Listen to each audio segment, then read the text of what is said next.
அவளின் ஆளுமை. 5 அறிவு தொடர்ந்து 6 அறிவு கொண்ட மனிதர்கள் தன்னை அறிந்தும் அறியாமலும் ஒவ்வொரு நிமிடங்களாலும் சிந்தனைகளாலும் வாய்மொழிகளாலும் வெளிக்காட்டும் மொழி அம்மா என்ற ஆச்சரியம். குடும்ப தலைவி என்பது பலருக்கும் இங்கு சாதாரணம். அந்த சாதாரணம்தான் அசாதாரணமான செயல்களை கட்டி காக்கும் சாமர்த்தியம் என்பது யாரும் அறிந்திடாத கருப்பொருள். இதனை நானும் கடந்து உணர்ந்தேன். ஓய்வென்ற வார்த்தையை கூட சிந்திக்க மறந்த பொழுதுகள். என்னதான் எடுத்தெறிந்தி பேசினாலும் சிரித்தே தட்டி கழிக்கும் அழகு முகம் அது.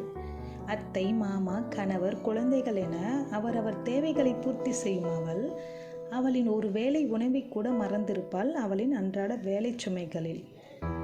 என்னதான் சமைக்க கேஸும் துவைக்க மிஷினும் அரைக்க மிக்சியும் இருந்தாலும் கூட அதனை கையாளும் பக்குவம் அவளுக்கு மட்டுமே உரித்தானது, உணர்வானது, நிரந்தரமும் ஆனது. அவளின் சகிப்புத்தன்மைக்கு நிகர் இங்கு எதுவுமே நிலையற்றுத்தான் போகும். அவளின் நேசத்திற்கு முன் உலகமே நெகிழ்ந்துதான் போகும். எந்தவித எதிர்பார்ப்புகளும் இன்றி நம்மை எதிர்நோக்கும் விழிகள் அவளாக மட்டுமே இருக்கும்.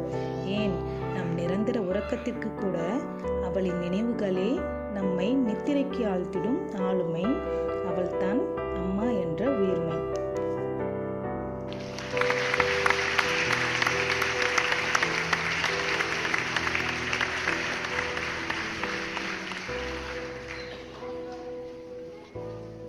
இந்த வீடியோ பற்றிய கருத்துக்களை கமெண்ட் பண்ணுங்க. சேனலை மறக்காம சப்ஸ்கிரைப் பண்ணுங்க.